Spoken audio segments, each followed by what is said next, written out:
O novo filme do Coringa ficará na história como um dos maiores plot twists do cinema mundial. Desde que o original foi uma obra-prima vencedora do Oscar, até a sequência ser um dos filmes mais chatos, desnecessários e odiados do ano. Houve muitas sequências ruins ao longo dos anos, mas agora tivemos um tipo especial de filme que só serve para punir as pessoas que gostaram do primeiro. Apesar de o primeiro ter sido muito amado, uma sequência já era uma ideia estranha, e à medida que mais detalhes surgiram, as coisas só ficaram mais confusas e preocupantes. Ninguém esperava que eles fossem estragar tudo dessa forma. Quase todas as coisas que as pessoas gostaram no primeiro filme foram retiradas da sequência. Então, vamos nos aprofundar e descobrir como eles erraram tanto no filme e onde tudo deu tão errado. O primeiro filme do Coringa foi incrível. Ele era bastante controverso e isso tinha tudo a ver com a mídia corporativa que estava tentando fazer algo acontecer, manipulando o mundo e empurrando a narrativa de que esse filme levaria, de alguma forma, à violência incel, que foi a maneira como foi chamado na época. O FBI e o Departamento de Polícia de Los Angeles tomaram medidas, preocupados que o filme pudesse ser usado como desculpa para um massacre. As autoridades tomaram todas as precauções para manter os espectadores seguros. Em Nova York, a polícia estava em alerta máximo em uma exibição especial no Lincoln Center, na noite de quarta-feira, e houve também segurança reforçada em Los Angeles. Graças à controvérsia, o filme acabou sendo muito bom e Joker foi catapultado para o topo, arrecadando mais de $1 bilhão nas bilheterias, apesar de alguns contratempos, como ser classificado para maiores de 18 anos e não ter sido lançado na China. Além disso, os principais críticos corporativos, especialmente no Rotten Tomatoes, deram ao filme apenas 49% de aprovação. Um rápido lembrete, esses são os mesmos críticos corporativos que estão constantemente empurrando a narrativa de que o público carece de alfabetização cinematográfica hoje em dia. Além disso, a DC, junto com a Warner Bros., que ainda estava se recuperando do desastre da Liga da Justiça de Zack Snyder, finalmente conseguiu uma vitória. É uma pena que a Warner Bros. Seja a empresa mais cega e ignorante da América e não tenha lucrado tanto com os filmes de herói ultimamente. De qualquer forma, ninguém pode negar que muita gente gostou do Coringa, inclusive eu, como um filme isolado, algo como uma história alternativa. Foi um desenvolvimento lento que levou a um final aberto, que deveria ser debatido até o fim das nossas vidas. Mas esse não é mais o caso, porque Joker Folie à Deux, que vou chamar de Joker 2 de vez em quando, veio para tentar responder todas as perguntas deixadas em aberto. Mas lembre-se, o primeiro filme foi um filme cheio de significado social.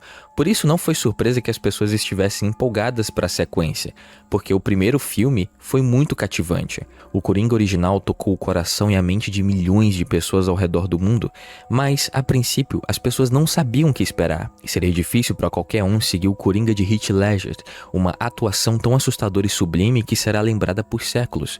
Mas a abordagem de Joaquin Phoenix ao personagem e o mundo sombrio que o filme criou conquistaram o público, tornando-se um dos melhores filmes da década.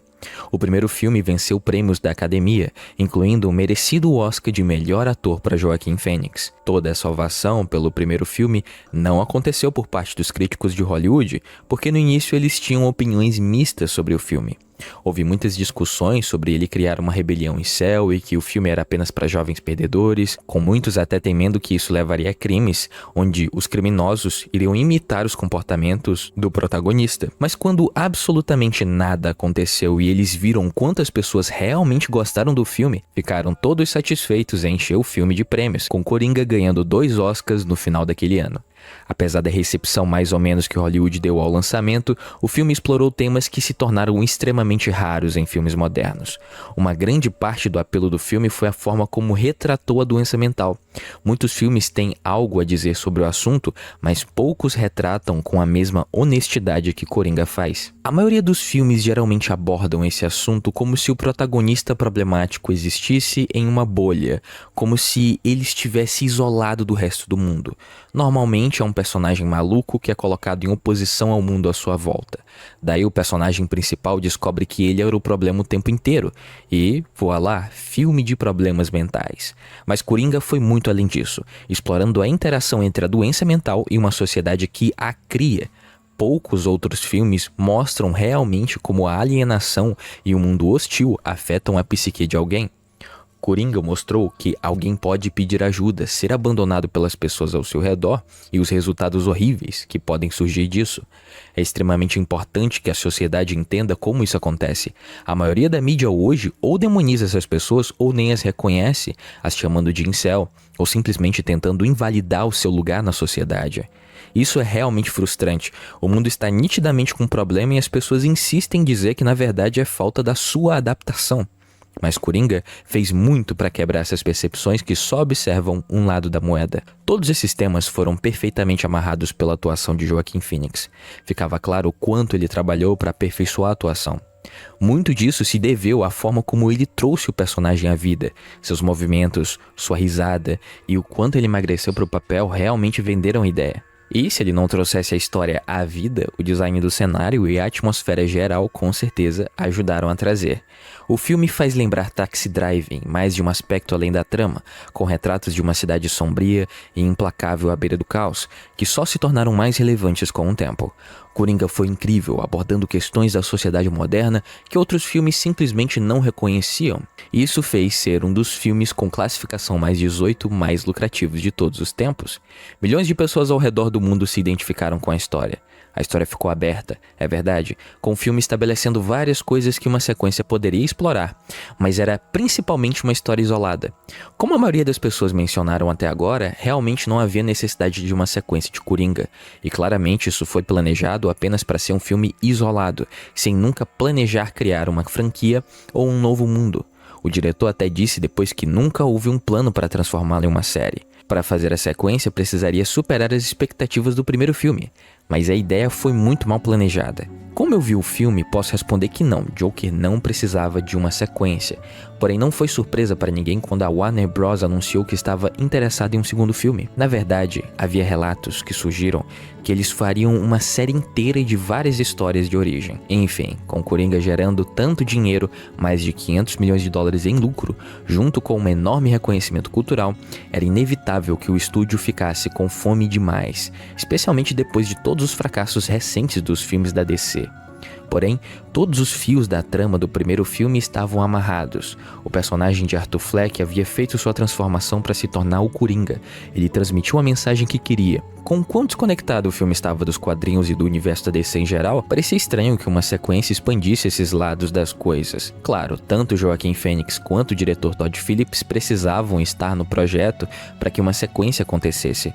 Coringa fez ambos incrivelmente ricos, então a promessa de mais dinheiro não parecia ser um fator decisivo. Em entrevistas anteriores, Todd Phillips disse que só queria fazer uma sequência se encontrasse uma maneira de criar ressonância temática com o primeiro filme. Obviamente, exploraria temas semelhantes, mas a pergunta ainda permanecia de como progredir a história e a mensagem do filme. Joaquin Phoenix também foi bem claro, dizendo que também não conseguia ver como poderia fazer uma sequência, mas sabemos que não foi isso que aconteceu. Na verdade, considerando que o orçamento de Joker 2 foi exatamente 145 milhões de dólares a mais do que o de seu antecessor, provavelmente o diretor apenas tenha crescido o olho para cima da grana que iria receber. Conhecendo o trabalho de Todd Phillips, não seria surpresa se ele simplesmente estivesse sacaneando a Warner Bros. Em troca de dinheiro. Imagine alguém dizer que quer uma sequência em troca de muito dinheiro e ainda vai transformar o filme em um musical. A Warner Bros. Aceitou tudo isso de olho fechado, sendo que o filme sequer teve exibição de teste. Além disso, Todd Phillips teria ignorado sugestões e notas de outros executivos, incluindo James Gunn. Sem nenhum trailer ou boato, provavelmente a Warner Bros. Estava esperando que o marketing fosse completamente orgânico, famoso boca a boca. Acho que eles falharam miseravelmente nessa previsão. De qualquer forma, os detalhes de um segundo filme surgiram no início de 2020, com o título sendo uma referência a uma doença mental compartilhada entre duas pessoas. Claro, o público imediatamente suspeitou que o filme incluiria Harley Quinn, mas isso ainda era apenas especulação. Com o primeiro filme focado na solidão e no isolamento, isso levantou algumas preocupações. A incerteza das pessoas sobre a sequência só cresceu no final do ano, em agosto, quando obtivemos os primeiros detalhes concretos sobre o filme, além do título, quando foi revelado que Lady Gaga estava no projeto. Estava praticamente confirmado que a sequência se concentraria, pelo menos parcialmente, em Harley Quinn. Mas essa notícia foi pequena em comparação com a informação bombástica de que na verdade o filme também seria um musical. Mas a escolha de transformá-lo em um musical completo ainda era arriscada, considerando o público do primeiro filme e quem ele atraiu. E não estou dizendo que o filme não está bem feito. É bem filmado, bem dirigido, bem atuado. A trilha sonora é boa. Note que eu disse trilha sonora e não as partes musicais, porque sim, é um musical e essa é a pior parte, na minha opinião. Até mesmo momentos antes do lançamento do filme, não parecia que a Warner Bros. Ou qualquer outra pessoa tivesse certeza de que realmente esse filme era um musical. Até mesmo em uma entrevista pouco antes das primeiras exibições, Lady Gaga afirmou que não era verdadeiramente um musical. Ela disse: "Nós abordamos a música de maneira muito especial e extremamente nuançada. Eu não diria necessariamente que este é realmente um musical. De várias maneiras, é muito diferente." O diretor também disse que não era um musical, mas que música e canções desempenhavam um papel central. Para os fãs do primeiro filme, parecia uma mudança enorme. Para os críticos, parecia que o filme poderia não ter uma identidade própria. As pessoas ainda estavam animadas por causa do primeiro filme, mas muitos sinais também apontavam para decepções. Um deles sendo que agora eles não tinham Taxi Driver de Martin Scorsese como referência. Dessa vez, Coringa, Folia Dill, pegou emprestado da história de amor distorcida de O Rei da Comédia, outro filme de Scorsese que coincidentemente é o favorito de Todd Phillips. Isso é preocupante porque O Rei da Comédia é um filme muito diferente e não parece que suas influências estavam sendo utilizadas da mesma maneira que Taxi Driver foi. A música de Lady Gaga, seu poder como uma estrela pop e a própria dinâmica de um musical mudam completamente a vibração do filme. Obviamente, para muitos, isso parecia uma maneira preguiçosa de reverter o sucesso do primeiro filme, essencialmente tentando mudar o que não precisava ser mudado. Quando o primeiro trailer foi lançado, ficou claro que a sequência seria muito diferente em termos de tom, mas ainda não estávamos totalmente preparados para o que viria a seguir. O problema com sequências de filmes como Coringa é que o sucesso inicial criou expectativas difíceis de cumprir. Enquanto o primeiro filme abordava temas profundos e relevantes e trazia uma crítica social poderosa, o segundo parece desviar o foco. As expectativas de quem esperava um aprofundamento das questões mentais e sociais se chocaram com um novo foco na relação entre Arthur Fleck e Harley Quinn, além das adições das músicas. Joker 2 parece quase como se estivesse pedindo desculpas por seu antecessor. Ele basicamente se transforma em um drama de tribunal musical. Ou seja, além de mudar completamente o filme, eles ainda mudaram completamente os personagens. Na primeira metade do filme, seguimos Arthur Fleck, após ser acusado de 5 dos 6 assassinatos que ele cometeu no primeiro filme. E após uma sequência animada que promete que vai melhorar o filme ao som da música Me and My Shadow, parecia que estávamos caminhando para um desenvolvimento lento, mas que acabou não se desenvolvendo. Os temas do filme original, como solidão, alienação e o impacto da doença mental em uma sociedade cruel, perderam parte de sua força quando colocados em um contexto que parecia mais focado no entretenimento do que na reflexão desse problema dentro da sociedade. Assim, Coringa, Folia Dill, acabou sendo um filme que não fez jus a seu antecessor e falhou em capturar a profundidade e a relevância que fizeram do primeiro Coringa um sucesso tão marcante. Sem spoilers, eu gostaria de dizer que Joaquin Phoenix faz um trabalho fantástico com o que lhe é dado, interpretando Arthur Fleck, que durante a maior parte do filme está preso, tentando planejar sua defesa com sua advogada interpretada por Catherine Keener, que tenta argumentar que o Coringa é uma personalidade separada dentro de Arthur Fleck. Enquanto está em Arkham, ele conhece Lynn Quizell, que em um ponto é chamada de Harley, interpretada por Lady Gaga. Houve rumores de que o Joker 2 seria do ponto de vista da Harley Quinn, mas não é o caso. Esse é um filme de Arthur Fleck. Dito isso, Lady Gaga fez um bom trabalho interpretando Harley Quinn, como ela deveria ser retratada, uma fã obcecada pelo Coringa. E o restante do elenco também não é nada mal. Brendan Gleeson interpreta um guarda de Arkham ligeiramente abusivo, Harvey Dent, e há uma ótima cena com o pequeno Gary do primeiro filme. Então, se tudo isso foi bom, o que deu errado? Bem, todo o resto deu errado, mas tudo isso foi falha da direção. Eu gosto do Todd Phillips como diretor, e eu entendo o que ele estava tentando fazer. Eu até respeito a tentativa de fazer algo um pouco diferente, mas tudo que ele fez para construir Arthur Fleck como Coringa no primeiro filme é completamente desfeito nesse segundo. Embora a presença do Coringa ainda esteja lá, voltamos ao patético Arthur Fleck. Além disso, o narrador não confiável continua em Joker 2. Às vezes é óbvio, outras vezes é mais sutil, mas na maior parte das vezes eu simplesmente não me importei, porque não foi tão bom quanto com Sophie no primeiro filme, por exemplo. Outro exemplo, com Lady Gaga, como Lincoln Zell, há momentos em que ela é reconhecida pelos personagens no filme e outros momentos em que isso é questionável e cabe a você descobrir o que está acontecendo. Mas esses momentos interessantes, eles são poucos e bem espaçados. Mais uma vez, enquanto a mídia dizia que o primeiro filme levaria a violência em Cell, eu posso dizer definitivamente que essa sequência vai te causar uma grande sonolência, que de vez em quando e do absoluto nada será interrompida por cenas musicais que, por estarem nos piores momentos do filme, são frustrantes e, na melhor das hipóteses, medianas. A melhor palavra para descrever Joker 2 é frustrante, e não apenas porque toda vez que o filme parece que vai a algum lugar eles começam a cantar e interromper um ritmo, é porque eles poderiam usar esse tempo para investir mais na Harley Quinn de Lady Gaga, que é uma surpresa, porque eu diria que ela é sim subutilizada aqui.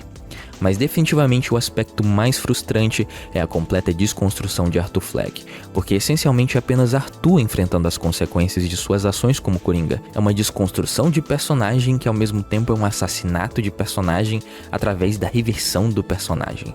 Ele é virado do avesso, basicamente. O Arthur Fleck está exatamente onde ele estava no início do primeiro filme. Entendo que esse é o ponto principal do filme, mas não funcionou pra mim, de forma alguma.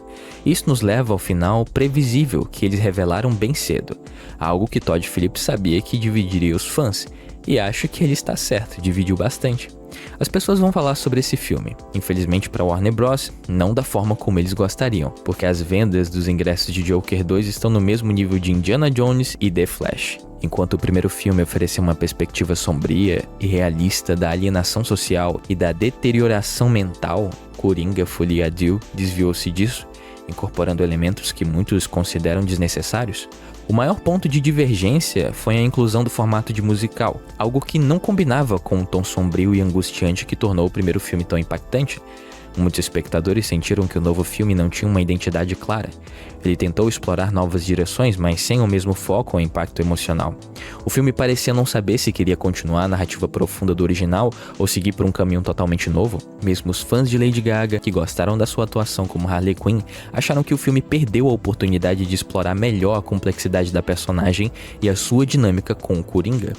As primeiras avaliações deixaram claro que o filme estava dividindo opiniões, e o Rotten Tomatoes logo refletiu isso com uma pontuação baixa, indicando que mais da metade dos críticos não ficou impressionada. Eles descreveram o filme como desanimador e difícil de assistir. E embora alguns elogiassem as performances de Joaquin Phoenix e Lady Gaga, o consenso geral era de que o filme carecia de propósito. O público, que havia ficado fascinado com o primeiro filme, teve uma reação ainda mais negativa. O contraste entre o tom do primeiro filme e o da sequência deixou muitos frustrados, e a pontuação das avaliações dos usuários caiu para menos de 40% no Rotten Tomatoes. O impacto cultural que o primeiro filme havia gerado parecia ter desaparecido quase que instantaneamente. E o que mais frustrou as pessoas foi essa subversão das nossas expectativas. Em vez de continuar a explorar os temas de alienação, doença mental e crítica social, esse filme parecia dar um passo para trás em tudo o que havia sido construído. Ao invés de desenvolver a trama, o filme parecia tentar desconstruir o que o público adorou no primeiro. O novo Coringa foi reformulado como uma figura mais frágil e passiva, e a subversão da história original deixou muitos fãs perplexos. Sem a tensão constante e o senso de catástrofe iminente que permeava o primeiro filme, a sequência ficou sem direção. O enredo se arrastava e as músicas não acrescentavam em nada o desenvolvimento dos personagens ou a narrativa. Mesmo como musical, o filme parecia não conseguir acertar o tom ou engajar o público da mesma forma que seu antecessor. Apesar de alguns elementos positivos, como a cinematografia e a sequência de abertura, Coringa Folie à Deux falhou em captar a essência que fez do primeiro filme um fenômeno. Lady Gaga, por exemplo, foi criticada por não ter recebido um material adequado para realmente brilhar no papel de Harley Quinn. Em vez de ser uma personagem poderosa e complexa, como nos quadrinhos, ela foi apresentada como uma paciente comum em Arkham, o que desvalorizou o impacto de sua história. Muitos dos elementos que justificariam a existência da sequência simplesmente não estavam presentes. O filme parecia ter sido feito por dois motivos. Primeiro, o desejo de sabotar a base de fãs do primeiro filme, distorcendo as expectativas do público, e segundo, o óbvio objetivo de ganhar mais dinheiro.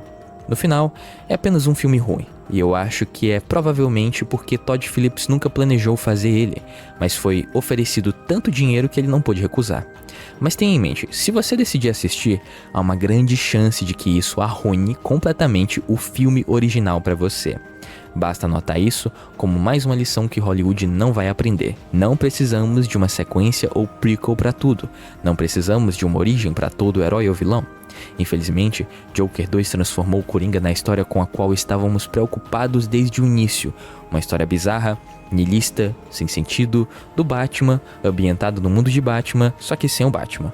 E é irônico, já que tanto Todd Phillips quanto Joaquin Phoenix haviam reconhecido que o primeiro filme era uma obra completa e não havia necessidade de uma sequência. Mas com ofertas milionárias e um orçamento gigante, a tentação de seguir em frente foi grande demais para resistir. Enquanto o primeiro Coringa foi feito com um orçamento relativamente modesto e superou todas as expectativas por causa de sua relevância e qualidade, a sequência seguiu o caminho oposto. Uma grande quantidade de dinheiro foi gasta em um filme que não conseguiu manter o público interessado. E como uma adaptação muito mais fiel do próprio Coringa disse uma vez: Not about money, it's about sending a message.